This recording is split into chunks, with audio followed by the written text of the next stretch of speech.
আজ সকালে ঘুম থেকে উঠে আগে বাজারে গেলাম। বাজারটা সেরে বাড়ি ফিরে দেখি আবার কত কাজ অপেক্ষা করে আছি।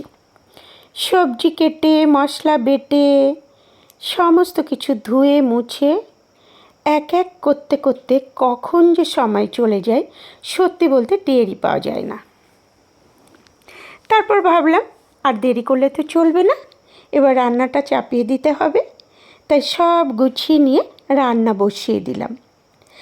এখন কি করব বলো তো? বাটি বাটি করে গুছিয়ে নেব।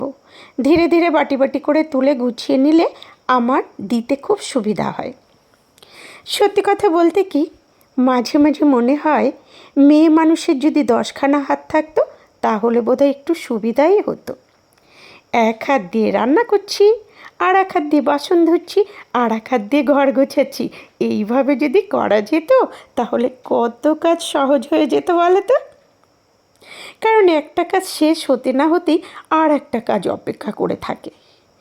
রান্না শেষ করলে আবার বাসন মাজার পালা, তারপর আবার ঘর গোছানো, তার মধ্যে আবার সবাইকে সময় মতো খাওয়ানো, সব কিছু ঠিকঠাক রাখা, সবই তো আমাদেরই করতে হয়। আসলে মেয়েদের কাজে তো কোনো শেষ নেই। সারা দিন খেটে খেটে কাজ করি, কিন্তু আমাদের তো কোনো দিনমজুরির বেতন নেই, বিনা বেতনের চাকরি। দিন শেষে কেউ বলে না এই নাও তোমার আজকের মজুরি। তবু আমরা কাজটা করে যাই মন দিয়ে, কারণ এই ঘরটা, এই সংসারটা, এই মানুষগুলো সব কিছুই তো আমাদের নিজের।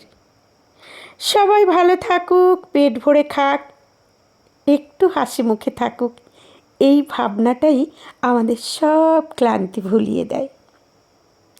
তাই ভাবি কাজ যতই থাকুক না কেন, মনটা যদি ভালো থাকে তাহলে সবই করা যায়। আর এই সব ছোট্ট ছোট্ট মুহূর্তই আসলে আমাদের দিনের আনন্দ। এই তো এখন রান্নাটা শেষ হয়ে গেছে, ধীরে ধীরে বাটিতে করে তুলেও নিয়েছি মানে তুলে নিচ্ছি। তারপর সবাই মিলে বসে খাওয়ার পালা। তখন মনে হয় এই তো এত কষ্টর মাঝেও সংসারের সুখটা এখানেই লুকিয়ে আছে। এক টেবিলে বসে যখন সবাই খাই, বিভিন্ন রকম গল্প গুজব চলে, ছেলে একটা গল্প বলবে, সেটা শুনতে না শুনতে ওর বাবা আর একটা শুরু করে দেবে, তখন মনে হয় সত্যি এই বিনা বেতনের চাকরিতেও এত সুখ, এত প্রশান্তি। আজকে বাজারে গেছিলাম, এত বেলা হয়ে গেছে, তাই আমি আজকে বেশি কিছু রান্না করতে পারিনি।